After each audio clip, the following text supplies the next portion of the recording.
Ranga woke up convinced he had slept through the entire war. Then the private interviews began, and the reports stopped sounding like simple checkups. The readings are correct. A loyal wolf became a Star Lord. Diablo smiled through a number nobody should trust. Carrera, Veldora, and even my own skills pushed the scale past common sense. AI Anime and Manga presents. If you enjoy this adaptation, like the video, comment with the power-up that worries you most, and subscribe for the next part. YouTube members get early access to upcoming episodes and help support the AI narration, subtitles, thumbnails, and rendering. Now, let's start with Ranga in my shadow, and a round of interviews that keeps getting stranger. I was at my private residence in my usual chambers thinking over the interviews I had planned for tomorrow. I didn't begin this day's round until evening, so I only got to 5 people. We were all busy at the moment, so I couldn't devote whole days to this. We had 9 out of the 12 Lordly Guardians to go, not to mention a few other people I hoped to talk to. At the very least, Dr. Seal wanted an audience with Apito. I guess it was eager to tinker with her skills, too. I wasn't sure if being so devoted to its own desires was such a good thing, but I couldn't deny that it'd probably help us all out. There was no reason to say no, so I'd be pretty occupied tomorrow. Seal wanted to do the same with Shuna, so we arranged for that. I told Diablo and Shion that I'd see them later, so hopefully I could be efficient with things the next day. Masayuki and his friends were a concern of mine, but it sounded like they were kind of caught up in lengthy meetings as well. I received a terse report from them, and honestly, I wasn't sure if I should intervene. Until Masayuki and the Empire officials talked things over, at least, I would merely observe instead of butting in. Of course, I was also having trouble relaxing because Velgrynd was still around. Floor 70 was a little hard for most people to set foot in these days. Veldora had quickly fled into his own chambers too, which made me nervous. She and I hadn't been separate for that long, yet I couldn't help but wonder what kind of experience she was getting down there. But I'd have to wait for her to reach out. In the meantime, I had to do what I was capable of. Suddenly, I felt someone's presence. Ranga was watching me, his head fully popped out from my shadow. Whoa, you scared me. Great to see you woke up, Ranga. I was happy enough that I switched to human form and gave him some scratches on his head and ears. He responded with a happy yet saddened sort of look, ears kept down. What's up? Not feeling well? I worried that the evolution had gone awry somehow. But it wasn't that. Ranga lowered his head. My master, I fear I have overslept and missed the entire war. He was just moping then. Oh, is that it? It's no big deal. Ranga pressed on. You say that, master, but thanks to me, Gopta and the others lost their chance to contribute as well, did they not? He was right, but what do you want? If he was safely through his evolution, he could kick ass for us later on and it'd all be good. Gopta and his team were helping serve tables and entertain people at the parties. Nobody voiced a word of complaint about you, Ranga, so don't worry about it. Ranga answered. It is deeply touching to hear that from you, my master. With a whine, Ranga extracted himself fully from my shadow and rubbed up against me. I gave him some more scratches. It was my first chance to experience all his fluff in a while, and I was happy for it. But back to business. Since he's here, let's check him out. Ranga's report read like this. Name, Ranga. EP 4340-184. Race, God Wolf. High-level Chaos Elemental Windsoul Wolf. Protection, Rimuru's Protection. Title, Star Lord. Magic, Windsoul Magic. Ability, Ultimate Skill Haster, Lord of Starwind. Tolerances, cancel melee attack, cancel natural elements, cancel ailments, resist spiritual attack, and resist chaos attack. Oh, Ranga's race went all divine too, huh? And, like, he looked a lot stronger than, say, a local god worshipped by some tiny backwater. This wasn't a problem, was it? I suppose Soe would be treated as a kind of supporting god to Benimaru, but I guess once your EP passes 2 million, you take on divine properties. I couldn't be sure of it, but that's what it felt like. We will need to collect more sample data, but it seems like a valid assumption. Right. You become a saint upon reaching 1 million, So maybe 2 million was the magic number for demigodhood? Taking on divinity didn't make you a de facto god, really. You weren't omnipotent or anything, but you'd be seen as a symbol of strength at least. And sheesh, Ranga was past 4 million. That was like equivalent to a swordless Benimaru. What a fearsome evolution he'd had. Wow, Ranga, great job. Ranga laughed. It is all thanks to you, my master. He chalked it up to constantly being in the presence of my aura. Staying in my shadow and absorbing all those magicules must have streamlined the evolution one heck of a lot. And look at all the amazing abilities he got out of nowhere. The ultimate skill Haster wound up being scored by Ranga in the end, not Veldora. And if I had to guess? Correct. I lent a little bit of a hand. I knew it. It wasn't a gift, so I understood that Ranga had earned it himself, but there was no way Seal didn't offer a helping hand. The ability suited him fine at least, so I had no complaints. This skill included 7 abilities: Hasten Thought, Universal Detect, Lord's Ambition, Dominate Weather, Dominate Sound and Wind, Dominate Space, and Multi-Layer Barrier. Being able to control weather itself said everything you needed to know about how amazing this was, I thought. Truly a skill befitting Ranga. Now my only worry was whether Gapta could make full use out of the guy. It was time to go back to work. I spent the night hanging out and playing with Ranga, but I was feeling just fine. My first visitor was Kumara, and these were her first words after we said hello. Kumara asked, I heard you were making adjustments to our skills. Sir Ranga was bragging about it to me earlier. If you have new abilities to provide me, I'd love to have them. She was in her little girl form, looking as cute as possible while wheedling me. Ranga had earned his skill himself, but I guess he was aggrandizing my role in it. I really thought he should be more proud of himself than me, but for reasons I didn't quite understand, Ranga emphasized my involvement in it most of all. It was all CL, actually, but that was a secret, so I just gave Kumara a vague nod. So now what? I'll allow it. I thought it'd say that. Seal had no interest in holding back, I knew, and I hated to leave everything to it. But I knew we still had enemies in this world and we needed to get as prepared as we could. All right, a lot of it will depend on you. But let's see what we have here. Seal couldn't make the impossible possible after all. If there wasn't a skill compatible with her, I'd have nothing to provide. Once I made that clear with her and she agreed to it, I passed the baton over to Seal. Kumara's report read like this. Name, Kumara. EP 1,899,944. Race Ninetail, high-level Chaos Elemental Earth Soul Beast. Protection, Rimuru's Protection. Title, Chimera Lord. Magic, Earth Soul Magic. Ability, Ultimate Gift Bahamut, Lord of Fantastic Beasts.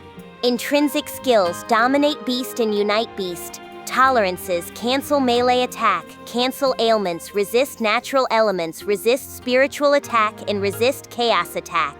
It took some time, but we were successful. Kumara obtained the ultimate gift, Bahamut, Lord of Fantastic Beasts. This includes 6 abilities: Hasten Thought, Universal Detect, Lord's Ambition, Dominate Gravity, Dominate Space, and Multi-Layer Barrier that let her interact with the planets themselves, giving her control of gravity over a wide range. And Kumara herself had changed races from 9-head to 9-tail. It sounded kind of like a downgrade, but it wasn't. She previously held sway over 8 magical beasts, but now there was only 1 head controlling them. She held complete command over the menagerie. As before, 8 out of her 9 tails contained the will of a beast, so Kumara could also order them to act freely as well. Once she did, they would separate from her. Each of them had an EP count of around 200,000, but Kumara still kept her count at more than 1 million afterward. This wasn't a miscalculation, it just kind of worked this way. They were more than doubling their EP once they separated from her, which was clearly a pretty beefy upgrade. Kumara's new race didn't have divine elements to it, but her EP was close to 2 million with no extra gear, so I bet she could make the leap before too long. Her element was earth, like Geld, and she was a half-spiritual earth soul beast, so gravity was a good match for her. Looking solely at the stats, Kumara, when combined with all her beasts, was close to the upper echelon of the 12 lordly guardians. Sadly, however, she continued to lack experience. Soe would still beat her, but maybe she stood a chance against Adalman or Gabiru? She clearly had some disturbing potential though, making her one of our best prospects. She was still young after all. Let's see how she grows. My next visitors were Apito and Zegion, arriving as a pair. Apito came into my chamber first, leaving Zegion waiting in the hallway. I didn't mind having both of them in at once, but they were all about sticking to the one-on-one interview script, so I respected Zegion's wishes. The moment we were seated, Apito gave me a small gift-wrapped box. I have some freshly harvested honey for you, Sir Rimuru. Oh, how kind! Thanks! I smiled warmly. Her honey was a panacea, and even better, it tasted astonishingly good. The way I had immediately brought Milliam under my thumb with just one taste was now a famous story among my companions. Real popular stuff. I was laughing heartily over the memory as I put the box in my pocket. I can't be bought with a bribe, mind you, but I did want to pay Apito back for the favor. Speaking of Apito, here was her current status. Apito's report read like this. Name, Apito. EP 775,537. Race, Star Wasp. Mid-level Chaos Elemental Wind Soul Wasp. Protection, Zegion's Protection. Title, Insect Queen. Ability, Unique Skill Motherly Queen. Tolerances, Cancel Pain. Resist Melee Attack. Resist Natural Elements. Resist Ailments. And resist Spiritual Attack. If you asked a typical adventurer to take down a bug like this, they'd think you were stark raving mad. Apito's on-the-field strength was well beyond that of the old-school demon lords. She couldn't quite reach the special S ranking we defined here in Tempest, but she seemed stronger than the pseudo-awakened Clayman I saw. What's more, Apito claimed that Motherly Queen allowed her to give birth to a total of 9 insectors. They were still in pupae form at the moment, but it looked like they'd be pretty powerful magic-born once they matured. Well, we should hold a celebration for them then. Apito brightened. I would be happy to attend, and I hope you will bestow names upon them as well. Names, huh? Yes. I tried to change the subject, not wanting to commit myself to anything yet. A name could be a dangerous thing for me to give. That will not be a problem. I have gained the ability to fully control the procedure with no danger to you. You gained it? Well, I guess that was how it worked with Karis, so whatever. I was hoping to avoid having to name 9 at once, but if that's the way it is... Okay, how about 01, Regi, Rimi, Rion, Rigo, Rimu, Rina, Repa, and Reku? Please don't accuse me of laziness here. I knew this was little more than starting with Ri, then going down the Japanese names for numbers, but she'd have to be satisfied with that. I didn't even know what gender they'd be yet. Once they were born, I'd pass out the names as appropriate, I suppose. Apito said, Goodness, my children can feel the affection you have for them already. They're all delighted. They are? Apito answered, Yes, of course. My children and I are linked in our minds by powerful bonds. This was Dominate Insect in action, the skill that let Apito give orders to the children she produced, and the speed of these transmissions was apparently instantaneous. Unlike the more general-purpose thought communication, the links also made it clear who was giving the orders and who was taking them. That sounded neat to me. But Seal sure had been griping at me a lot the past few moments. What was up with that? How upsetting. All I'm asking for is permission to run Ability Adjust. You guessed it, Shion was itching to dive into Apito's skill set too. I was sure it could just do it anyway without my or Apito's permission though. If I was connected to someone via a soul corridor, I kept the right to as leader after all. But this wasn't some kind of urgent crisis. We were at peace, and Dr. Shion was kind enough not to act out of line without my okay. Apito was also in Zegion's family line, which made me more of a distant relation by comparison. I figured getting her position would make things easier, given our weaker link. So, knowing full well what the answer would be, I posed the question. By the way, Apito, if you're interested, I'd like to readjust the future direction of your skills, but what do you think? Apito asked. How do you mean? Well, I was told that, I can see that your skill set has the potential to be further evolved, You could become a commander type, leading the insects as you do now and directing your clan in battle. Or you could become a champion type, leading them yourself into the fray. The difference between the two is simply that you can continue spawning new follower insects as a commander, but not as a champion. On the other hand, being a champion would boost your physical abilities, and your skills would be geared more toward battle as well. I parroted out everything Dr. Seal had told me. That's when I realized why Seal didn't just do it. There were two distinct possibilities to choose from, and Apito had the choice. If it wasn't her call, her skills would never unlock their full potential. That, I added, and you have the option to stay as you are, of course. Apito immediately responded, if I chose champion type, that means I would never bear children again? Does it? The birth insect ability of Motherly Queen would be lost, but her non-skill-based reproductive ability would be retained. She could still give birth to successors. No, I think you'd be able to have kids like normal. You'll just have to do it the traditional no-skill way. Apito said, I see. In that case, I have nothing to worry about. My children have obtained the birth kinfolk skill, so as queen of my army, I can have them create as many troops as I desire. So Apito's already given part of her skills to her kin? In that case, Apito declared, therefore I think I would like to stand on the front lines myself. She made exactly the declaration I thought she would. And CL, eagerly awaiting this moment, sprang into action. Apito's ability adjust is successful. Her unique skill, Motherly Queen, is being evolved into the ultimate skill, Proserpine. It was over in a moment. The whole thing didn't take a second. I guess Seal had everything analyzed in advance. Okay, it's fine. Now your job's to check over everything and make sure you can use it to the hilt. The ultimate skill Proserpine featured abilities like Hasten Thought, Magic Sense, Keen Sense, Dominate Insect, Army Command, Ultra Speed Action, Lethal Attack, Control Space, and Multi-Layer Barrier. These were just boosted versions of powers she already had, so I was sure Apito was comfortable with them. I was sure she'd train all of them without my ordering her to, but I gave her that piece of advice anyway. Apito said, I am filled with elation and gratitude. With this sheer joy in my heart, I once again declare my exclusive loyalty to you, Sir Rimuru. Apito kneeled on the floor. I gave her the most fatherly nod I could, and our interview came to a close.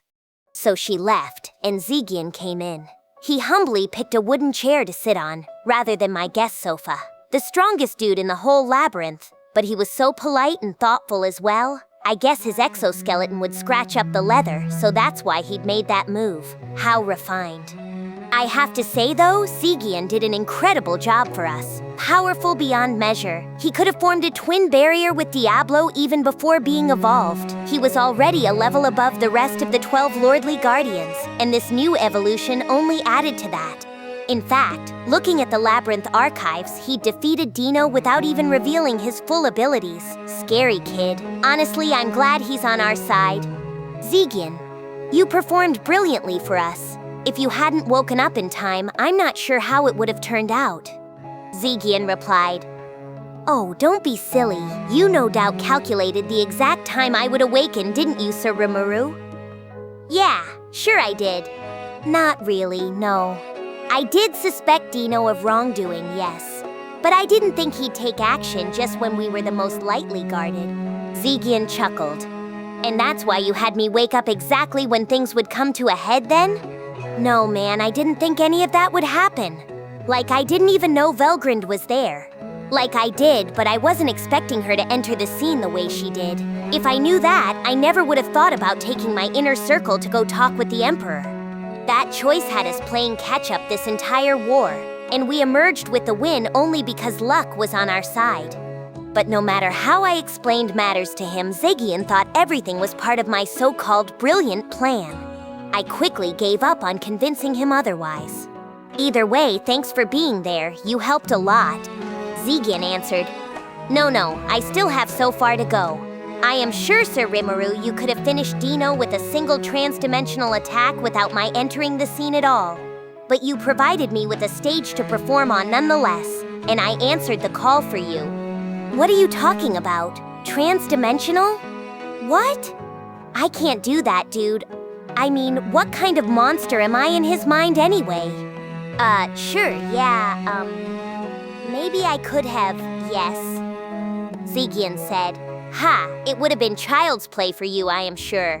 Zegion eagerly agreed with my half-hearted reply. I felt like he looked at me with much more than mere respect. To him, it was like getting a personal audience with his god. Not that I could really tell, given his compound eyes and all, but it was easy to imagine. Gathering myself, I continued with Zegion's interview. He gave me his interpretation of the fight against Dino, and while I thought Dino had gotten away scot-free from them, it turned out that wasn't the case. Zegion assumed he'd try to flee, and so he placed a curse on him. A scary curse, one that had life and death power over the guy. So that's what Zegion could do now? How did he evolve exactly? Zegion's report read like this. Name Zegion. EP 4,988,856. Race Microgod. High-level Chaos Elemental Water Soul Insect. Protection Rimuru's Protection. Title Mist Lord. Magic Water Soul Magic. Ability Ultimate Skill Mephisto Lord of Illusion. Tolerances Cancel Melee Attack, Cancel Ailments, Cancel Spiritual Attack, Cancel Natural Elements and Resist Chaos Attack. What? I kept myself from yelping out loud. The stats Keel read out for me were far beyond my imagination. Zegion was now divine in nature, and I could see why. His existence points were a hair away from 5 million, a shocking figure second only to Benimaru. His element was water, but Keel informed me he could wield the space element as well. As a half-spiritual life form, he had every resistance you could think of. I saw 0 weak points, and he was high level in all of them as well. A real powerhouse. It seemed that Zegion could construct a placeholder body for himself by gathering and condensing the water particles in the air. The Magisteel I gave him had evolved to Adamantite, then Crimson Steel, and it was that fantastical metal that had let him pull off that trick. I'm sure he stuck to his exoskeleton by default because that's the form I crafted for him. Otherwise, he might have shown it off long ago and ascended to a completely spiritual life form. He obviously had a great fondness for his current body, and I couldn't be happier to see that. Plus, given how he was geared for close-quarters combat, he was more than strong enough as he stood now. After all, that combat style wouldn't work if he went fully spiritual and shed his physical body. In fact, his current form was about as complete as it needed to be, wasn't it? Exactly. This Zegion is our greatest masterpiece as crafted by myself and my master. I allowed Veldora to lead the project, but I guided him with my knowledge in key sections, so there is nothing to worry about. I'm not sure I understood all of that. Not that Seal cared, bragging away as it was. Zegion held rule over water, which meant he boasted unparalleled strength wherever water was present. This included the water vapor in the atmosphere, which meant he held a battle advantage well near anywhere on the planet that contained air. Water composes a hefty percentage of most living creatures too, and Zegion could freely manipulate that as well. I thought that made it clear how much of a bad dude he was now. The human body's around 65% water, in fact, and any human trying to take Zegion on was basically committing suicide. But that was only the beginning of the danger he posed. Zegion's ultimate skill, Mephisto, included a wealth of high-level skills, such as Hasten Thought, Universal Detect, Lord's Ambition, Dominate Water and Lightning, Dominate Dimensions, Multi-Dimensional Barrier, All of Creation, Spiritual Domination, and Fantastical World. Quite a few of those were fearsomely lethal, but nothing on that list had caused the curse placed on Dino. That was the work of something called Dream End. The curse was an art woven by Zegion himself, not any skill. That meant it even work against Yuki's anti-skill. Fending it off required a powerful will, and I doubted anyone could outwill Zegion right now. Anti-skill, after all, was a technique driven by 3 separate abilities: Dominate Water and Lightning, Dominate Spirit, and Fantastical World. He'd use Fantastical World to create an environment favorable to him, a place where he was all but invincible. This was a world-type ability, Seal told me, and those were exceedingly rare. Not even I had one, and I bet they're pretty neat things to have. Would you like me to set one up? For a moment, I gave Seal no answer at all. I wasn't sure what the correct answer was, so I pretended not to hear it. But back to Dream End. This move made it possible for the caster to immediately snuff out the life of the target whenever they did something the caster didn't want. It couldn't forcibly restrict the target's movements, however, so it wouldn't take effect until their behavior triggered it. In this case, Dino was free to do whatever, as long as he didn't defy Zegion's will. I asked, "So how do you trigger this curse?" Zegion answered, "Well, I don't have to do anything. The moment Dino takes a certain predefined action, it will automatically go off." Zegion's curse was the automatic type, requiring no supervision. If triggered, he'd be made aware of it, but otherwise he never even had to think about it. The key to it all lay in what Dino did. What was the trigger? Basically, if he ever showed the intent to kill any of my companions, the curse would go off. The moment he committed to murdering any of them, it would destroy his very heart core, and not even a spiritual life form could escape that trap. Now, this wasn't foolproof. It wasn't like I remembered the name and face of every single citizen of Tempest, but if he tried some large-scale, indiscriminate attack on the city, that'd be treated as murderous intent, and I think that worked well enough as a check on Dino. I was amazed we could restrain someone with an ultimate skill like that. Wonderful work, Zegion. Anything that reduces the threat to our nation is more than welcome. Zegion said, "I appreciate the compliment, my lord. I still have much to learn, but nothing warms my soul more than receiving such kind words from you." Geez, so serious. Him, Cheris, Geld, and Soai. Beretta too, I suppose. I guess I had a lot of all business types in my crew, but Geld and Zegion really took the cake. Guys with so much talent like that, never resting on their laurels, constantly putting in hard effort, and that's why they became such a threat with every new breakthrough they made. I hope they'd continue that pursuit for a long while to come. So, to sum up, Mephisto was one firecracker of an ultimate skill. Dino had no way to undo the curse on himself, I was assured, but you could never say never in this world. Maybe he had some unknown ability that'd let him slip out of it like a loosely knotted rope. But even if he did, that wouldn't harm Zegion's rep at all. It'd just mean we were dealing with a shrewd enemy. Because, honestly, Zegion was the best all-around package I could think of.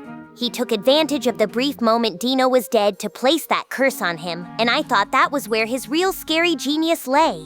Having fancy-pants skills isn't a threat. Being able to fully leverage them is, and along those lines, I didn't think anyone was better geared for battle and more attuned to his skills than Zegion. Maybe call it covering all the bases? Many people in this world boasted skills that boosted their already extensive abilities, but Zegion's skill set was more about covering for what he wasn't intrinsically good at. He could use all of them well, even working them into new, original moves. Amazing. What else could I say? The battle sense he had and the level of training it took. He could bust out fantastical world, create an advantage and expand his tactical edge rather than boost what he was already great at. Truly top class among my companions. I realize now that not even a so-called fighting race like the primal demons could beat Zegion. He was just so fearsome.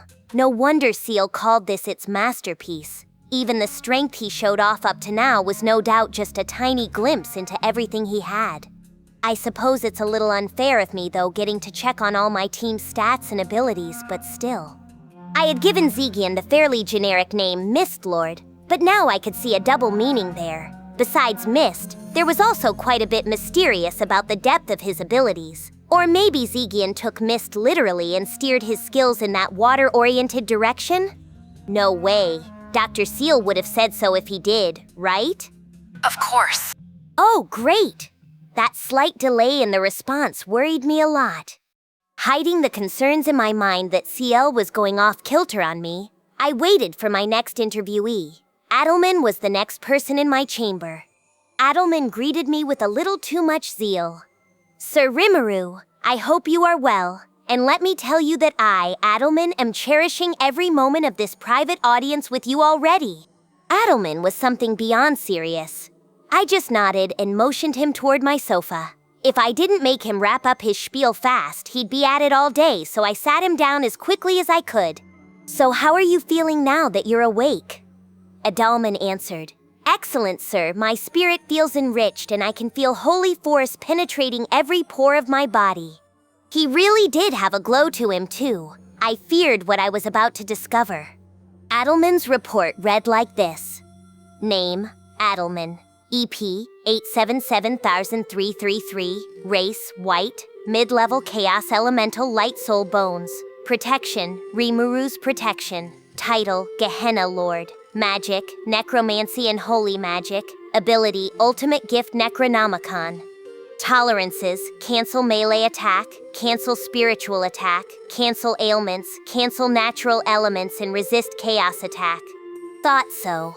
Here he was, this servant of the dead, and he'd gone all in on the light element. If I had to name the one person on my team who looked the most like a demon lord, it'd have to be Adelman. Seeing him boast the light element was almost too sweetly ironic. Still, given that he could use holy evil inversion to twist his elements any way he wanted, maybe it wasn't worth being surprised about at that point. It felt like the exact opposite from the element he should have. But no point fretting about it. There was a lot of other stuff about him to occupy my attention anyway. He had the existence points of an awakened demon lord. His stats were so ridiculous that I was getting a headache just looking at them. But the biggest issue was Necronomicon, his ultimate skill. Where did it even come from? I gave it to him. I didn't need to ask. I couldn't think of any other explanation, but yes, Seal was fiddling around again.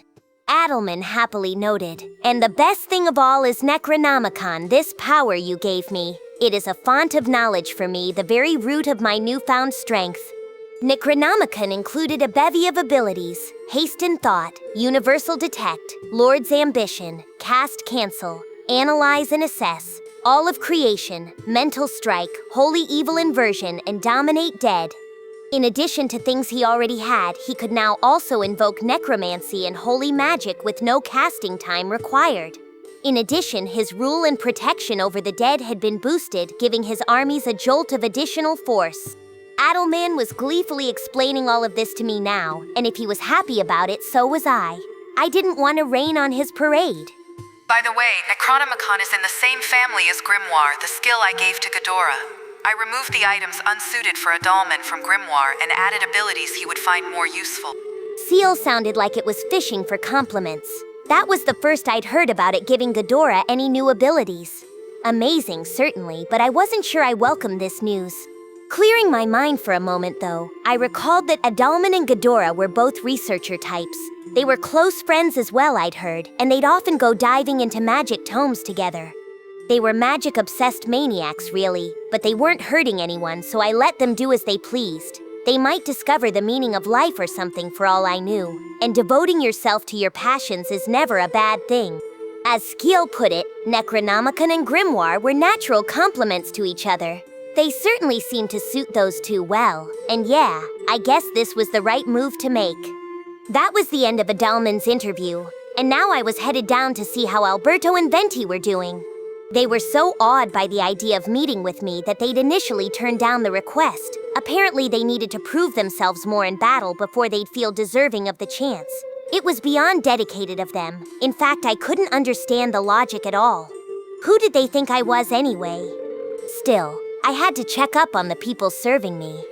Alberto was Adalman's dedicated servant, and so was Venti. Or call her Adalman's pet if you like. If their master ever died, they'd probably take the ride with him. But as long as Adalman was all right, they were immortal. That Seal told me was why it had granted both of them an ultimate skill. It took a lot of work. I'm sure it did. But it's your hobby, right?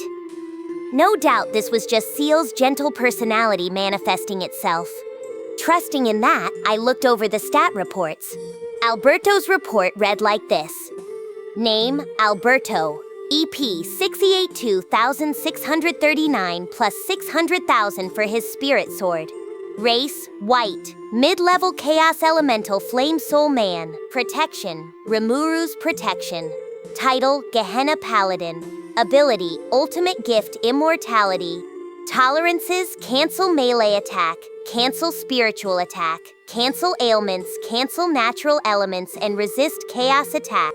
Venti's report read like this. Name, Venti. EP 9084102. Race Gehenna Dragon. Protection Rimuru's Protection. Title Dragon Lord of the Underworld. Ability Ultimate Gift Eternality. Tolerances: cancel melee attack, cancel spiritual attack, cancel ailments, cancel natural elements, and resist chaos attack. The effects of their evolution certainly goose their EP. They also canceled a lot of attacks now. Their resistances were looking real sharp. It worked that way for Adalman as well, so I guess dying once could earn you a bunch of those. The ultimate gifts they had were largely identical, despite having different names. It included the 3 abilities Hasten Thought, Full Reincarnation, and Servant Immortality. There was room for more, but Seal told me it was still considering the options. I still wasn't completely thrilled about giving Seal carte blanche, but I was reasonably certain it wasn't the wrong move to make. Alberto's and Venti's bodies would never perish, because their souls were in Adelman's possession. I'd had a hunch they'd kick it if Adelman did, and I was right. But given Adelman's undead status, they all seemed pretty invincible to me. I couldn't help but wonder how unfair a team I had. Alberto, by the way, still had a lot of room to grow. A weapon that broke 1,000,000 EP was firmly in the God class, so if Alberto's own EP kept rising, that'd open him up to more capabilities. Given how handy he was with a blade, I didn't think we'd have to wait too long, and it was with great anticipation for the future that I saw Edelman off. After lunch, I went back to the interviews. At long last, it was Shion's turn. Finally, Sir Rimuru, I am here. I am sorry it took this long. Right, I said, nodding. I wasn't really waiting for her with bated breath, but I'd better not say that. Shion's report read like this. Name, Shion. EP, 4,209,140 plus 1.08 million for her Goriki Maru Divine. Race, Battle God, High-Level Chaos Elemental Battle Soul Ogre. Protection, Rimuru's Protection. Title, Warlord. Magic, Divine Battle Will. Ability, Unique Skill Master Chef. Tolerances, cancel melee attack, cancel ailments, cancel spiritual attack, cancel natural elements, and resist chaos attack. She proudly went over her new powers. Seal was providing me a running explanation as well, but the two of them rarely agreed with each other. Shion's strength didn't rely on skills. Her weapon was God class, so she didn't need an ultimate skill to hold her own against someone who did. Her body itself was a threat, and with infinite regeneration, that threat became a nightmare. You could try to drain her energy in a fight, but her EP was as out of the park as Benimaru's. That meant a huge number of magicules, so attempting to exhaust her was a bad idea. Her resistances were perfect as well, making a frontal onslaught your only option. And if that's all her opponents could try, I really sympathized with them. You've gotten stronger, huh? I'm humbled to see you think so. Humbled wasn't the way I'd describe her abject joy. But it was the truth. Just one thing. Considering all the ultimates my crew had now, I was kind of surprised Shion still had nothing but a unique skill. Did she turn you down or something, Seal? No, Shion is still packed with untold potential, so I am carefully observing her for the time being. The unique skill Master Chef is incomparably powerful as it stands now, so there is no special need to do anything else right away. Yeah, no doubt about that. Lately, I thought I'd grown adept at reading Seal's emotions. It was just a gut feeling, but it turned out accurate pretty often. And if I was reading Seal correctly right now, I'd say it was hesitant about messing with Shion's skills. That is correct. Wonders never cease around here. I asked why, and Seal reluctantly gave me the answer. Amazingly enough, if Shion's skill was boosted any further, she might obtain abilities capable of killing even me. Seal, seeing that as something to avoid, opted to shut off any further skill evolution on her instead. If a skill freak like Seal opted for that, well, I guess this was no joke. It was hard to picture Shion ever trying to hurt me, but giving her skills that scary gave me pause as well. I didn't want to be saddled with problems like that, so I supported Chiel's decision. After her stat check, I enjoyed chatting with Shion a while longer, listening to all her bragging and politely throwing in a yes or oh neat now and then. Shion had put in a stellar effort during our war against the Imperial forces, and I thought it was nice to sit down from time to time and talk about things like this. Looking back, I realized I was either angry or exasperated with Shion a lot of the time. I knew full well that she was always working hard, and the fruits of all that effort were starting to show up, but she really did have a penchant for going way overboard, so I couldn't help but poke at her all the time. That's why an occasional calm, pleasant conversation like this was nice, I thought. So there I was, playing the father figure to Shion, when... Oh, right. I had forgotten to mention this in my report, but I ran into Masayuki at the dining hall just now. He was looking rather downtrodden. I froze. And given how troubled he seemed, I advised him to talk things over with you soon, Sir Rimuru. Don't act all smug about that, Shion. There she goes, acting out of line again. And if Masayuki was in trouble, I knew I didn't want to get too involved with it either. But this was exactly it. She was always butting in where she shouldn't, and I paid for it in the end. I hated being dragged into stuff like this. Like, Velgrynd showing up here after she vanished was enough of a surprise, but really, if you sat down and thought about it, she had no reason to be there, did she? She was just crossing dimensions in pursuit of Veldora. She had only one person waiting for her. And, Masayuki looks identical to Veldora, too. It didn't take a genius to connect the dots at this point. But even though I had, I couldn't betray the trust Shion had in me. We'll have to work out a time then. I was just delaying the inevitable, but I said it anyway. Shion told me matter-of-factly. Oh, all set there! I set up a meeting first thing tomorrow morning! Well, I'm not all set in the slightest.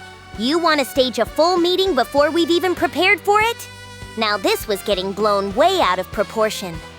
These sorts of problems always happened when Shion played intermediary. You could never let your guard down around her. But who was even gonna join this meeting? I was in the midst of my man-to-man interviews, and now look at what had happened. I still had all the demons to meet with. If I didn't finish things up today, we'd have to postpone it for some other day that may never come. Would that anger them? Or drive them to violence? I just didn't know. All right, in that case, tell Velgrynd and Benimaru to be fully prepared for the meeting. Very well. I'll be on my way then. Shion all but skipped out of my chambers. Bringing a hand to my head, I hurriedly called for Diablo and his cohorts. The last people on the interview list were Diablo, Testarossa, Carrera, Ultima, and their underlings. I wasn't sure I'd get to them all, so I wanted to speed things up. But this turned out to be dangerous. I'm finally up, am I? You have no idea how long this wait has felt to me. Way to exaggerate. I had booted him out of my office yesterday afternoon. Carrera, looking pretty beaten up and ragged, was at Diablo's throat, with Ultima not far behind. She snapped, "Quit acting stupid, Diablo. We still haven't settled our score, so it ought to be fine for me to see Sir Rimuru first." Ultima joined in. "She's right. I haven't thrown in the towel yet either, you know? Don't think you can weasel your way out of this." Ultima, too, was so hurt that I was amazed she could stand up. Wasn't their clothing part of their bodies, technically? If they were this ripped up and they didn't have the energy to restore them, it had to be a pretty serious injury, right? But they were still cheerfully bickering with one another. Demons really are built tough. Testarossa finally intervened, bringing some much-needed quiet to the room. Enough of this. Arguing in front of Sir Rimuru is simply rude. She acted so elegantly, ignoring the three quarreling demons and even providing some tea for me. Her outfit was in perfect order as well, presenting a kind of dignity that was otherwise absent. Testarossa continued, "Now, Sir Rimuru, we were told that you'd fire Diablo and name one of us as your second secretary. But sadly, we have not completed the selection process yet. What do you think we should do?" I really don't think I said that. Maybe leaving the demons for last was an error on my part. I now had extra work coming up thanks to Shion, but even before that, I still needed to report to King Gazel. Looking back, I should have tackled my thorniest problems first, but it was far too late now. I was short on time, so let's exercise some of my soft power to get through this. Well, I hate to say this, but I've run out of time for a long conversation with you guys. I gotta call all your servants in, too. No need for that, my lord.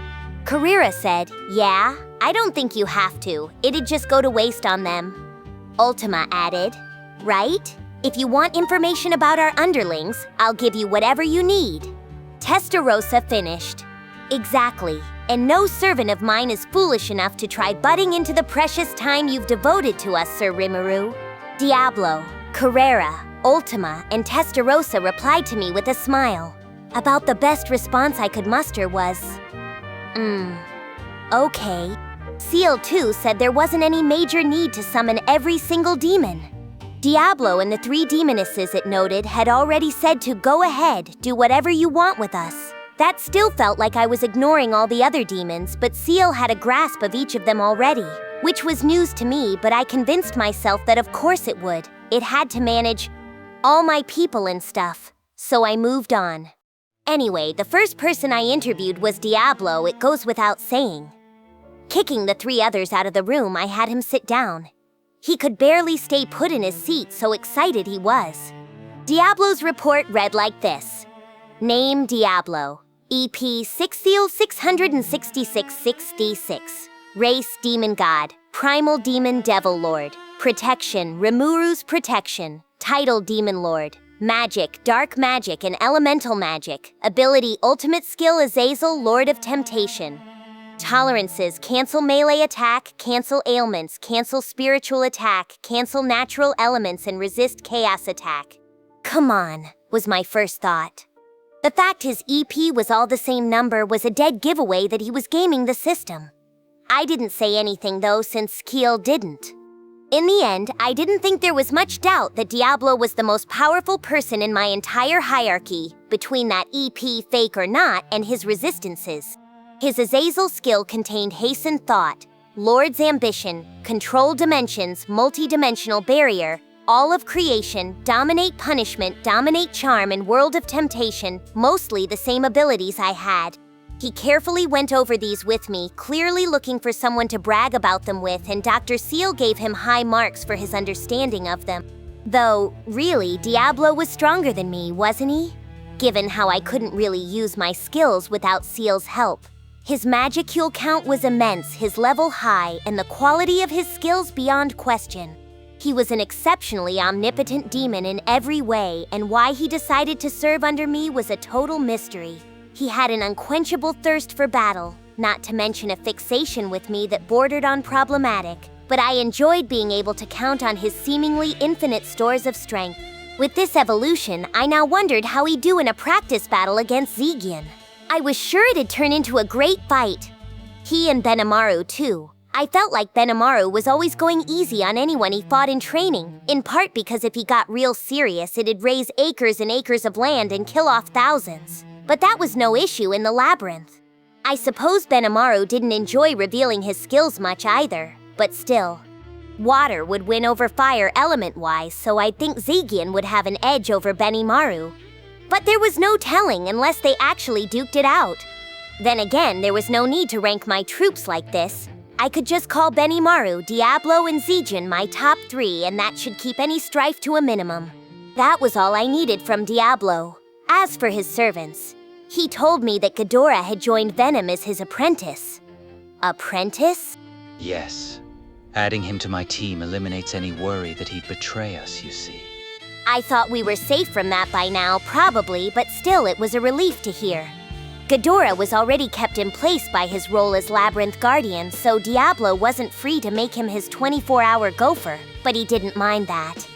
If he named Ghidorah an apprentice, I guess that meant he saw him as different from a run-of-the-mill lackey. That's good and all, but why did you sign him on? Well, he may lack suitable piety for you, Sir Rimuru, but his curiosity for magic is the real thing. He has potential by human standards, so I thought I would initiate him by interacting with his mysterious art of reincarnation. And then? Pathetically enough, he nearly died in our previous battle. That would go against your orders, Sir Rimuru, so I reincarnated him as a demon to prevent that. But oddly enough, he became a metal demon, a species I am unfamiliar with. Diablo stopped speaking for a moment. He turned toward me. I hadn't heard of that term either. Did I do something or what? Oh, that was me. What do you mean, oh? This was exactly why I wanted to hold these one-on-one discussions. Seal had been really busy, it sounded like. I really wished he'd think these things over more. If he was a metal demon, that sounded close to Beretta too. No need to worry about that. The concept is completely different. Good? Whatever. I wasn't going to get worked up over it. Not that I needed to, but either way I was getting sick of all this. Maybe it's thanks to the little push I gave him? I had to be honest, there was no other option. This elated Diablo, as I expected, so we wound up talking about it for a while. Summing up, Diablo had taken a liking to Ghidorah as well.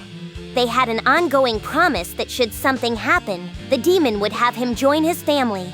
Ghidorah was famously obsessed with magic, being the teacher of that magic-born raisin and all, and I was sure he wouldn't hesitate to become a demon to satisfy his intellectual curiosity. That's the kind of guy he was, and as long as he didn't bother me, it was best to let him have his way. Besides, I didn't mind having that old man nearby either, so it was all good to me. It'd be gross if he started going around looking like a Dalman though, so I made sure to officially forbid any Rimuru worship on his part. No way was I going to allow another wacky cult member in my midst, apprentice of Diablo or not. All right. Well, he's your responsibility now, so take good care of him. Old man Ghidorah looked pretty aged to me, honestly. It felt kinda weird phrasing it that way. But then again, Diablo was even older, old enough that concepts like golden years were thrown right out the window, so maybe all of this was fine. Regardless, Diablo now had 2 personal assistants to watch over. With a bow, he left the room, Testarossa quickly taking his place. She was as elegant as ever as she sat down in front of me. I had no intention of following through on it, but part of me wondered if I really could name her my secretary. Actually, no. I'd need to name Diablo my chief diplomat then, and I was sure he'd go berserk in that role. I got enough problems already. Let's stick to this. Besides, I had other business with Testarossa. I wasn't sure how to bring it up yet, but before I could, she presented me with a sheet of paper. It contained statistics on the demons in her family. Moss's report read like this. Name, Moss. EP 1079,397. Race, Demon Peer, Archduke. Protection, Blanc Clan. Title, Empress's Aid. Magic, Dark Magic and Elemental Magic. Ability, Unique Skill Gatherer. Tolerances, Cancel Melee Attack, Cancel Ailments, Cancel Spiritual Attack, Cancel Natural Elements and Resist Chaos Attack. Sion's report read like this. Name, Sion. EP 286,596. Race, Demon Peer, Viscount. Protection, Blanc Clan. Title, Empress's Secretary. Magic, Dark Magic and Elemental Magic. Ability, Unique Skill Recorder. Tolerances, Cancel Melee Attack, Cancel Ailments, Cancel Spiritual Attack, and Cancel Natural Elements. That was the long and short of it, including some information that only I could read off them. Moss and Sion had seen no direct action in our recent war. They weren't exposed to any danger, and thus they were saved from the ever-curious hands of Seal. As for Testarossa herself, Testarossa's report read like this. Name, Testarossa. EP 3,333,124. Race, Demon God. Primal Demon Devil Lord. Protection, Rimuru's Protection. Title, Killer Lord. Magic, Dark Magic and Elemental Magic. Ability, Ultimate Skill Belial. Lord of the Underworld. Tolerances, Cancel Melee Attack, Cancel Ailments, Cancel Spiritual Attack, Cancel Natural Elements and Resist Chaos Attack. Compared to before the fighting, her existence points had ballooned beyond comparison. It was a good 3 times the figure from back when she fought Velgrynd on that airship. Looks like your magicule count grew a bunch, huh? Testarossa said, It did. If it had done so in time for my climactic battle with Velgrynd, I'm sure it would have been a more interesting performance. It's a pity. I'd hesitate on calling war a performance, all right? Not that she'd listen to me if I told her. My experiences here have really convinced me that in battle, quality matters much more than quantity. In this war, too, battle experience sealed a lot more people's fates than magicule counts. Testarossa had put up a decent fight against Velgrynd because they were both almost equal in experience level. She stood no chance in an extended fight, but she could drag it on and stall for time well enough at least.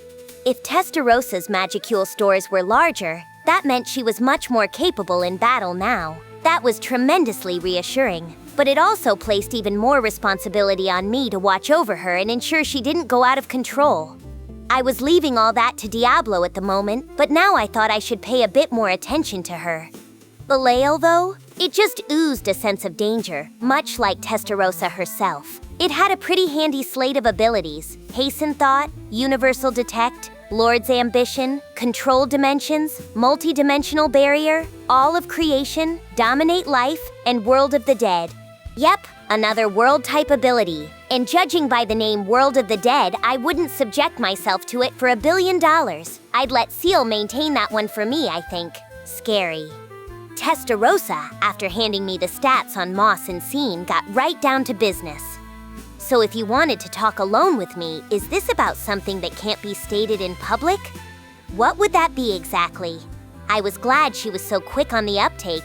Mentally flipping the page, I brought up an issue of mine, the meeting we'd have with Masayuki tomorrow morning. I'd like to think I'm reading too much into it, but I wanted to bring something up with you. I'm actually going to be meeting with Masayuki and his people, but I'm not sure how to approach it. Testarossa asked, "Ah, I see. Is this about how we'll deal with the Empire?" Again, so quick on the uptake it was surprising. Yes, exactly. I guess he's pretty troubled about it, and if they're asking me for solutions, I don't really know what to give them, sort of. I doubted Shion had thought even that far, but assuming Masayuki was the reborn Emperor Ludora, that still didn't mean they'd just let him take the throne. We still didn't know where the current Emperor Ludora, or the now transformed Michael, had run off to. If Masayuki was to name himself the leader. But then again, I was sure he'd do anything to get out of that obligation, and it'd be weird for my nation to push him in that direction. Besides, there was no breaking Michael's castle guard ability as long as people put their faith in Ludora, so we'd also need to consider how we'd handle the Empire's citizens. Worst of all, I was given like 0 time for this. Trying to smooth things over with King Gazel would be hard enough, but this was even worse. Like I kept on saying, I didn't want to get too involved in any of it, but I doubted I'd be afforded the luxury. Testarossa offered, "In that case, allow me to join the talks. The eastern lands the Empire calls home used to be my domain. As your diplomatic attaché, I wouldn't hesitate to help with this." Sweet. How reliable she was turning out to be. I couldn't leave something like this to Seal alone. I could relay whatever solution it came up with, but I'd still need people on the ground to execute it. And even if Seal was absolutely correct, if the Empire refused to accept it, we'd have to go for something else. Unless we were gonna make the Empire a vassal state of Tempest, I didn't think we had the right to meddle in the administrations of other countries. Along those lines, I was sure Testarossa had the mental powers to deal with whatever came up. She did well with the Western nations, and once we came up with our direction, I'd feel safe leaving the rest to her. "Okay, see you tomorrow morning then," Testarossa answered. "Very well, I am on the job." Testarossa's smile reassured me once again. I was feeling a tad better. That was all I had for her, so I stood up to see her out the door when Testarossa said, "Sir Rimuru, there was one more thing I wanted to report." "Oh?" Testarossa reminded me. "As I think you recall, the former Imperial General Caligulio has filed a request for clemency." That jogged my memory. It was another theory issue, but I didn't see anything impossible with his request. All right. Why don't we deal with that right now? Good thing Testarossa had remembered for me. Her attention to detail was another reason I felt so secure with her. So, hoping to finish up that job before dinner, I joined her on the way to our research lab. There were 2 people to go. After a quick meal, I called in Ultima. Ultima plopped onto the sofa and said, all cutesy, "I was about to die waiting for you." It made me smile a bit. I'm sure she'd make a darling little sister for someone. It made me want to break out some tea, along with a few of my favorite cookies. Ultima perked up. Ooh, you do that for me, Sir Rimuru?" I laughed. Hey, I can make tea too, you know. Not very good tea, but still. Hell, I could even make some coffee. Or, really, I could turn on a coffee maker. When it came to fancier approaches, even Shion could do a better job. It's sad, but that's the truth. Shion was actually pretty decent at making both tea and coffee these days. I tried myself since it wasn't nice to constantly complain about other people's cooking, but it's harder than it looks. I'd gotten takeout pretty much all the time in my previous life. Cooking a meal from scratch was something I had zero experience with. Work kept me too busy for it, and considering all the dishes and cleaning up, it just wasn't worth it efficiency-wise. So the kitchen in my apartment was just as spotless as when I'd first moved in. I'd buy a cookbook occasionally, figuring I'd give something a whirl when I was free, but of course I never did. That memory was serving me well now at least, so I guess it wasn't a total waste of money. Regardless, if all it involved was grinding some beans and adding hot water, even I could whip up some coffee. Ultima said, "Oh, not at all. I'm more than satisfied just with this tea." If she was that happy about it, then so was I. Well, no need to say no to coffee though. It'll take some time, but we can talk in the meantime. I wanted some as well, so I put a filter in the maker and added hot water. This whole coffee maker setup was the work of Kaijin, and mass-produced versions were now on the market, so the cafes were doing pretty decent business too. The fragrant aroma of coffee beans filled the air as I presented as suave and sophisticated an air as I could to Ultima. I was sure this would do wonders for my rep. Making good impressions about things like this was so important. I personally find it petty. And I personally don't give a crap. This was a broad, advanced strategy, nothing petty about it. Besides, there was no point acting all strong around a bunch of battle-addicted primals who lived for war every waking moment. Better to compete with them in a different genre entirely. You have already showed your dignity to them well enough, so I feel you do not need to worry. It's fine, all right? I didn't mean to look dignified in their minds in the first place. But it didn't matter. Let's get back on topic. So can I hear your report then? Ultima answered. Certainly. First, let me give you this. I was given a written outline of her clan's stats. Veyron's report read like this. Name, Veyron. EP, 88,2869. Race, Demon Peer, Duke. Protection, Violet Clan. Title, Poison Princess's Butler. Magic, Dark Magic and Elemental Magic. Ability, Ultimate Gift Artist. Tolerances, cancel melee attack, cancel ailments, cancel spiritual attack, cancel natural elements and resist chaos attack. Zonda's report read like this. Name, Zonda. EP 301,316. Race, Demon Peer, Viscount. Protection, Violet Clan. Title, Poison Princess's Chef. Magic, Dark Magic and Elemental Magic. Ability, Unique Skill Fusionist. Tolerances, cancel melee attack, cancel ailments, cancel spiritual attack, cancel natural elements, and resist chaos attack. Veyron's strength grabbed my attention first, but what really threw me was Zonda's unique skill Fusionist.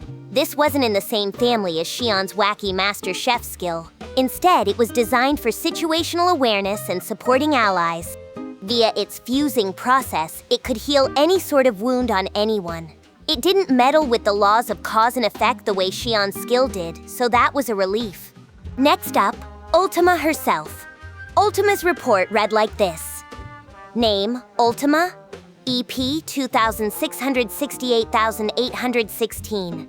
Race, Demon God, Primal Demon Devil Lord. Protection, Rimuru's Protection. Title, Pain Lord. Magic, Dark Magic and Elemental Magic. Ability, Ultimate Skill Samael, Lord of Deathly Poison.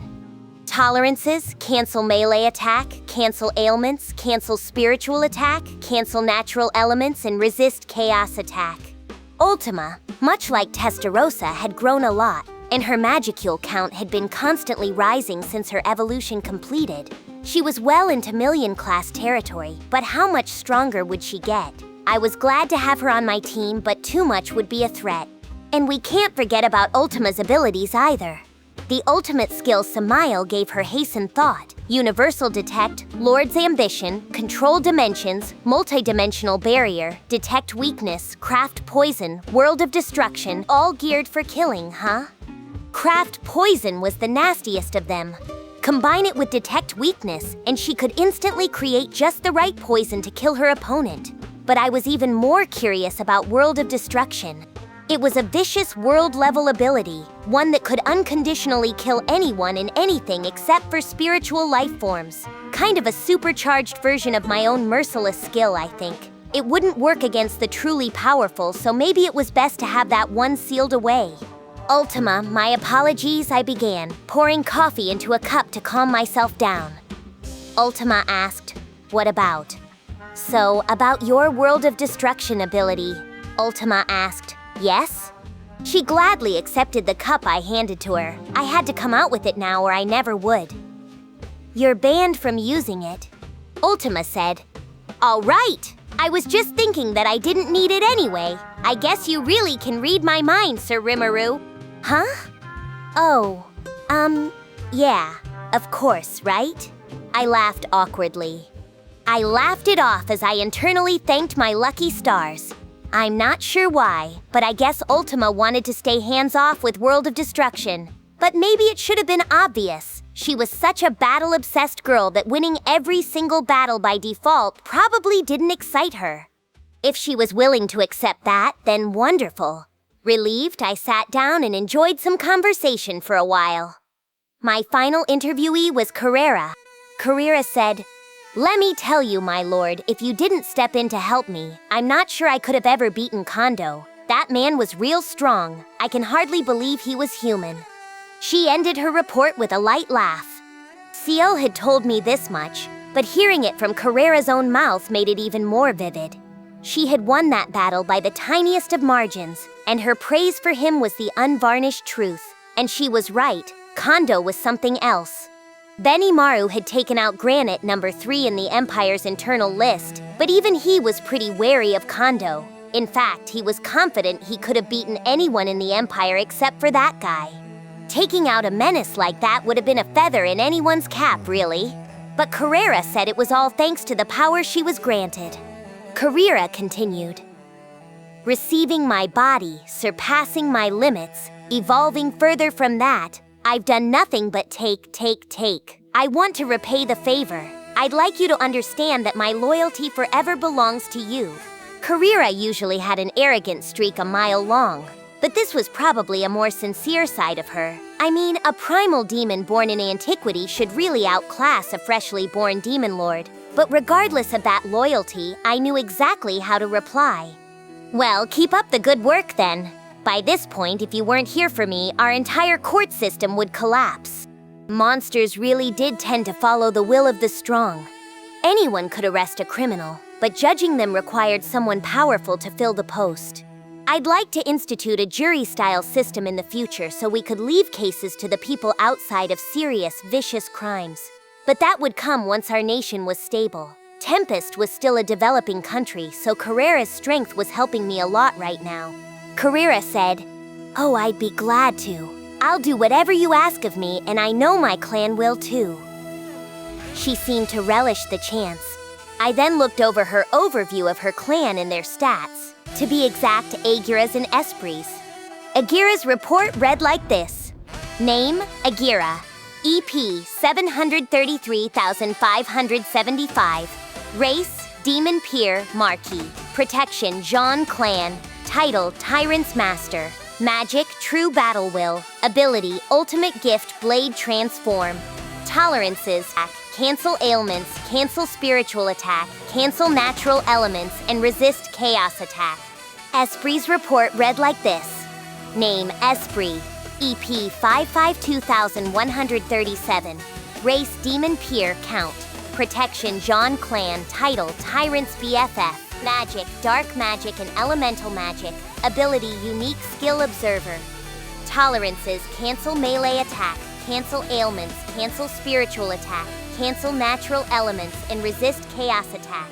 Pretty good. Like, this met the old standard for demon lords, didn't it? Agira was equivalent to the pseudo-awakened Clayman, and if I had to guess, he'd win if he fought him back then. I really felt like this business of having multiple old demon lord level underlings working for you was wrong in some way. I also wondered what Tyrant's BFF meant. Carrera had given her that title, so I assumed that's what their relationship was. Esprit was kind of like a net-savvy, fashion-conscious teen in some ways, and they certainly acted like fast friends together.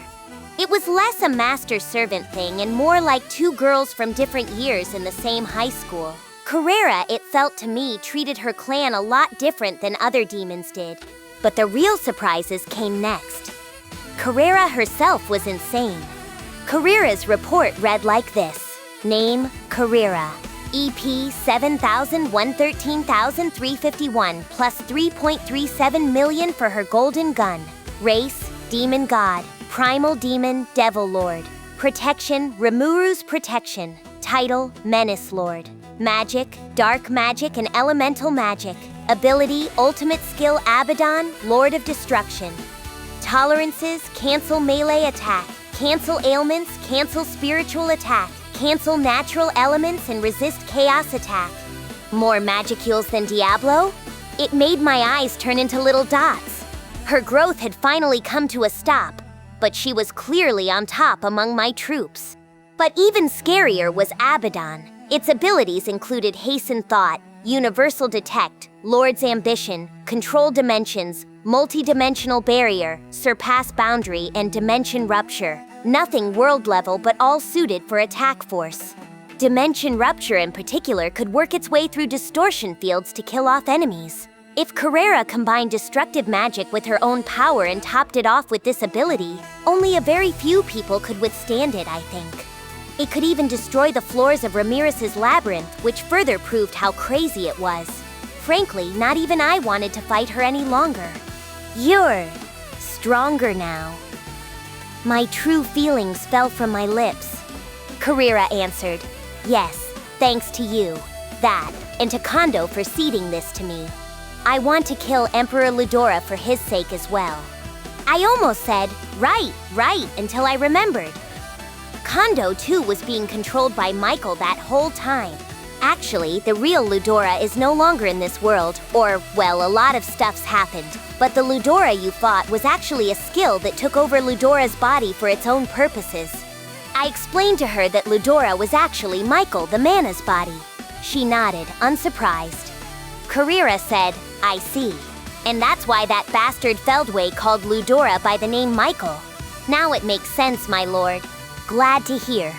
I definitely didn't want her picking a fight with Masayuki by mistake. Making sure that was clear with her, I ended the interview.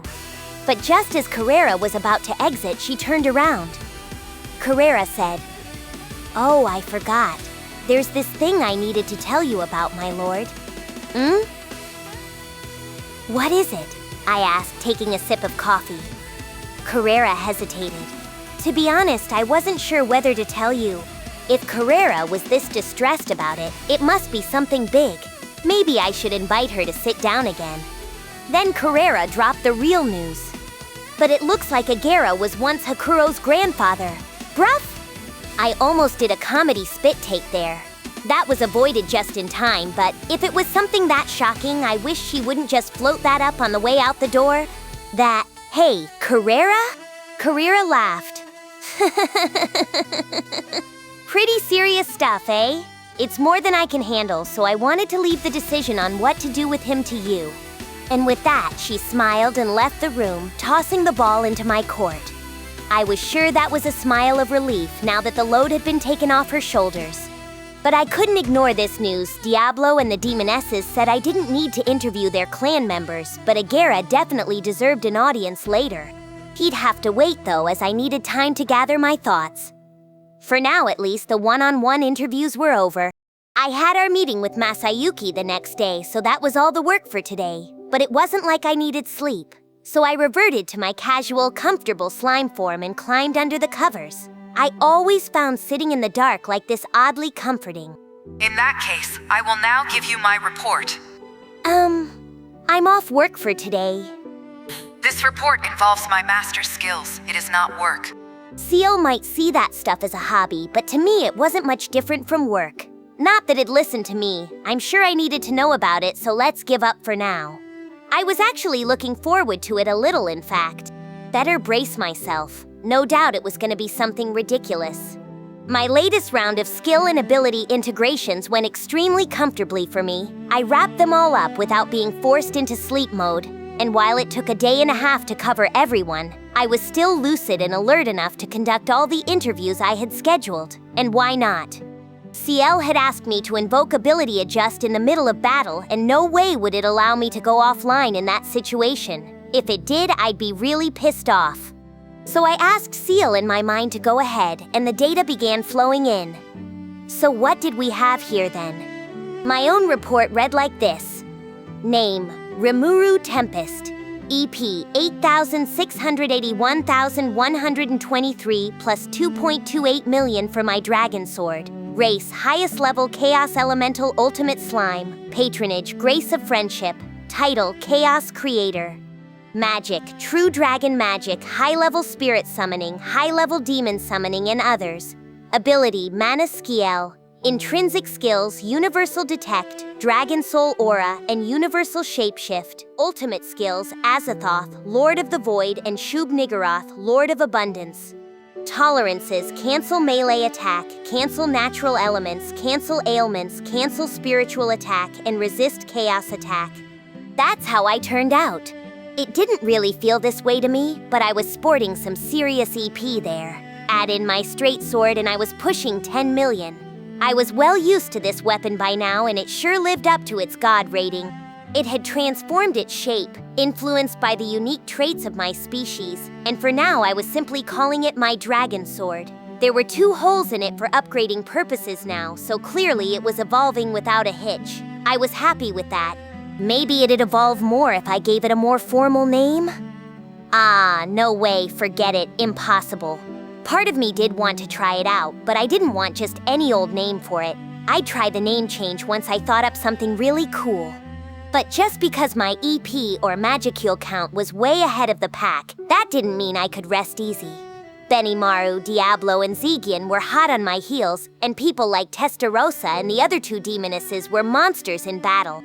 Testarossa, after all, gave Velgrynd a run for her money despite having 10 times the Magicule energy.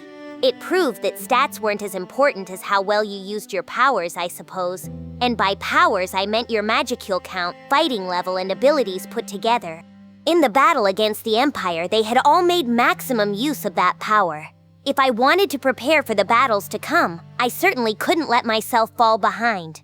For now, at least, I was ahead of Carrera and clearly living up to my reputation, so let's focus on other matters. The protection I received from Veldora was gone, taking the form of a patronage instead. Had I grown to where I was offering my patronage to others rather than accepting their good graces? Anyway, I'd better quit trying to escape reality. It was fine that my stats got streamlined and all, but I had only 2 skills left. Luckily, Dr. Seal couldn't wait to explain matters. First, I integrated the obsolete Raphael and Belzebuth. Whoa! Wait. What was that? What did it just breathlessly spit out? It integrated Raphael, practically my parent at this point, because it was no longer necessary? Is that a problem? So I wasn't mishearing this. I knew that, of course, but I never thought Seal would go through with it. Like, could Seal even exist without Raphael? Yes. I am already independent, so there is no need to worry. Seal calmly answered my doubts. Even Raphael, something at the core of my being, was just more grist for Dr. Seal's mill. Its deeds were a shock to me, but as it was explained to me, this wasn't a big deal because Raphael was a shell of its former self anyway.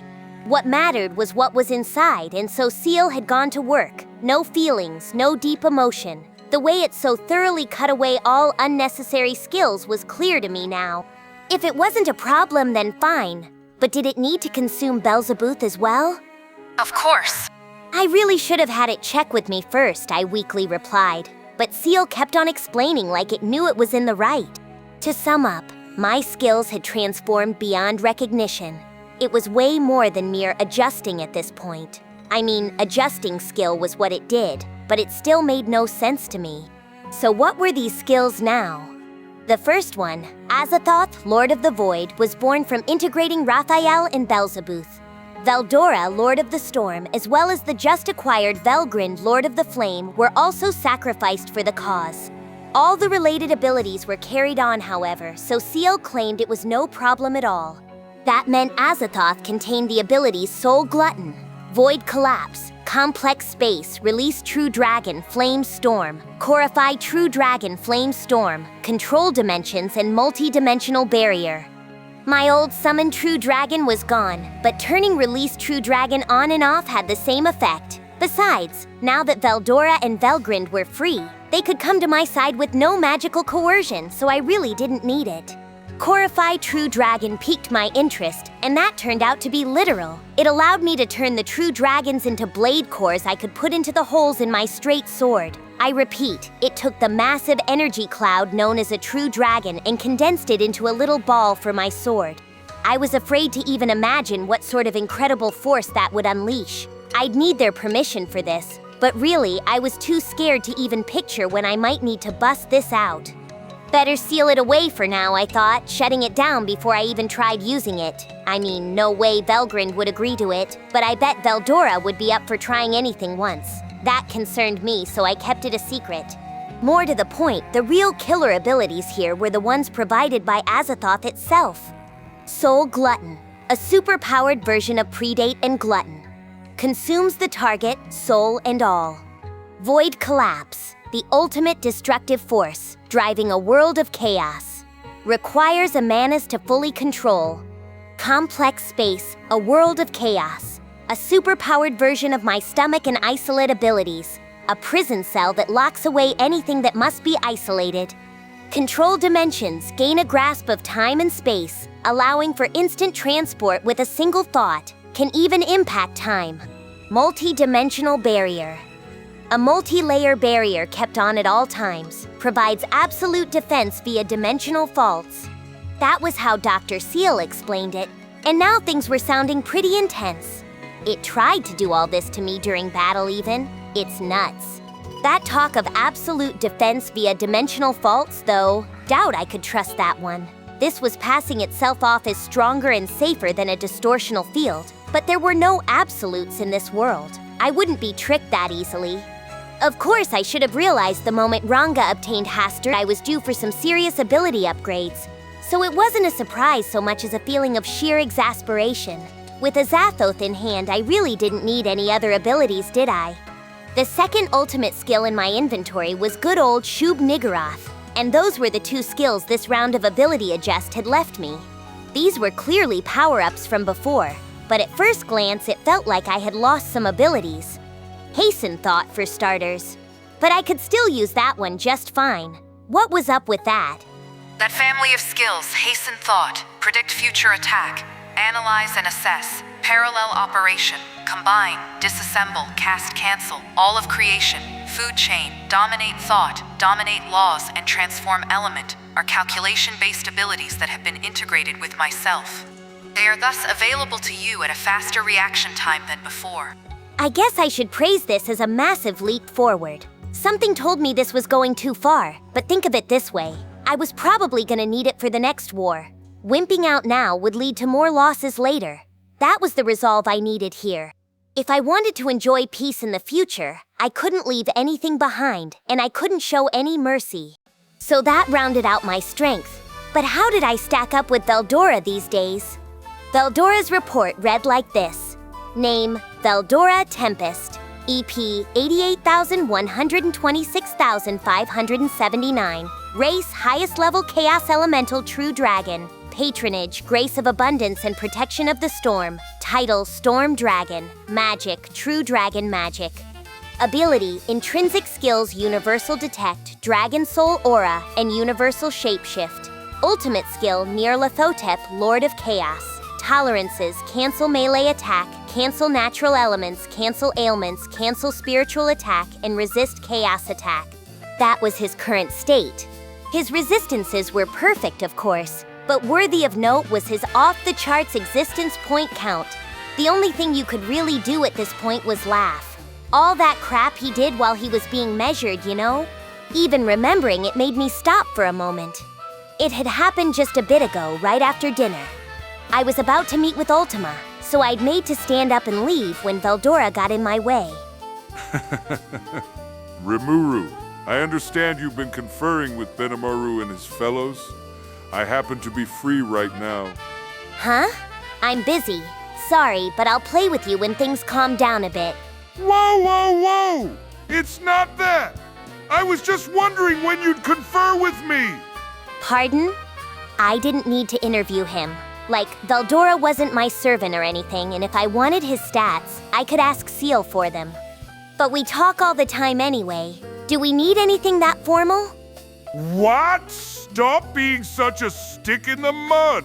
Yeah, you need to realize how lonely you're making my master and me here. Great. Ramirez was joining in now. But seriously, we really did talk all the time. And yeah, I'd love to break out my avatar core and play with you guys, but work's more important. Besides, we were in the throes of war right now, remember? We didn't know where Feldway was, so things had simmered down at the moment. But I didn't want to fully kick back until we at least had our troops ready to intercept the enemy. Stop being selfish, all right? Once things settle down, I'll... No. I don't mean it like that. I've grown stronger, you see, so I wanted to brag about it to you. I know you are busy, so you only need to be with me for a few moments. Yeah, he's right. You're the only one who can produce pinpoint EP readings, so help a dragon out, won't ya? What I'm saying is that I can trick Ramirez's measurements to produce anything I want, and I want to prove it to you. Oh. That's completely impossible, you! I know I can't measure it down to the ones digit, but you can't fake the entire system on me. Okay, so I was being dragged into an utterly pointless argument. Once it reaches this point, they refuse to listen to anybody else. It's faster just to play along a bit than defy them. All right. Let's go to the control center then. So I measured Veldora's existence points. The equipment for this was connected to the monitors all around the labyrinth, but only the main panel in our control center could operate it. Seal could synchronize itself with the labyrinth, allowing me to take measurements anywhere we wanted. But that's my little secret. I was short on time, so we quickly trundled over to the control center. Right, so I measured my master, and I came up with an EP of 88 million. And that's impressive enough, but he insists he can push that figure higher whenever he wants. I want you to yell at him not to be so full of himself. It was an unimaginable figure. No human could beat him, not even a million-class level saint. But was the number accurate? Yes. Veldora's existence points are exactly 88,126,579. Pretty close. Measuring these high numbers came at the cost of precision. But since we mostly used our equipment to evaluate Labyrinth challengers and invaders, there was no pressing need for a system upgrade. But if Veldora really could cook the figures to say whatever he wanted, it proved there was something wrong with our measurement gear. I didn't want that to go unaddressed, so it was a good thing I'd bothered to check just now. At least this brief diversion wasn't a total waste of time. Now we'd have to see if Veldora really could cheat the system. Well, my measurements say 88.12 million. That's pretty much the same. So are you saying you can bump that number up at will? Or is it underestimating your score? Either way, I wanted to ask how he'd do it and come up with countermeasures. When I asked Veldora for a sample, he smiled the biggest grin ever and removed his coat. Oh, great, I thought. A bead of cold sweat felt like it was running down my skin, even though I'd stopped sweating long ago. Then that laugh came roaring through. Behold and look closely as I unleash my true power. With a loud, echoing whump, the coat fell to the floor. It was followed by the wrist and ankle bands he had on his arms and legs, all smashing against the floor and leaving cracks. Taking off heavy clothing wasn't going to up the numbers. I'd never let that happen. EP measures the amount of energy within you. It's got nothing to do directly with your battle performance. But Veldora didn't get the message. Well, go ahead, measure me with that machine of yours, but don't blame me if I break it. Sheesh, this is embarrassing. I understood what he was trying to do, but it was just too pathetic to watch. I just made another measurement, but there is not even the slightest change to his statistic. Of course there isn't. Veldora, listen to me. Master, it's still at 88 million. Ramirez just stabbed him in the heart with the dagger of truth. Don't be ridiculous. Rimuru, be honest with me. My EP must have doubled by now, did it not? I gave him a sympathetic look. I know you can hide your aura, but EP has kind of a different nuance. Then, as earnestly as I could, I explained that existence points were a measure of your energy store, not some kind of battle level from action manga. Veldora turned bright red upon realizing his error. The room went painfully quiet for a moment. It was an amusing story at this point, but he didn't need to fake anything. This really was an incredible reading. Nothing apart from an ultimate level attack would scratch him. And the abilities he'd gained were incredible too. Dr. Ciel's adjustments had evolved his skill into Nyarlathotep, Lord of Chaos, which included Hasten Thought, Analyze and Assess, All of Creation, Control Probability, Parallel Existence, Investigate Truth, Control Dimensions, and Multidimensional Barrier. That's a wide variety, and Ciel's rearranging and organizing made them far easier to tap into. He even gained Parallel Existence. I knew from fighting Velgrynd just how much of a pain that was. But with Control Probability in his quiver as well, Veldora really did feel invincible. In fact, he was, as long as I didn't die. His heart core was still inside me, his memories and emotions backed up inside. Between that and being able to launch a separate body at any time, there was practically zero chance of destroying him. The whole EP thing was a laugh, but I truly was glad to have him on our side. So Veldora's existence points were more than 10 times mine, and I likely stood no chance against him, but I still had questions. For one, I'd beaten Velgrynd recently. I'd used Predate on her even. Her EP at the time was reported to me as around 26.87 million. I consumed more than 50% of her, by the way. Something like 30% was still in recovery, and that would be restored back to what I ate as well. Ciel was certainly careful with this stuff, which I was glad for. My question was that considering all the energy of hers that I'd consumed, my EP actually seemed kind of low. It was more than enough, of course, and I think battle sense is more important, but it was still something I wondered about. The answer is obvious.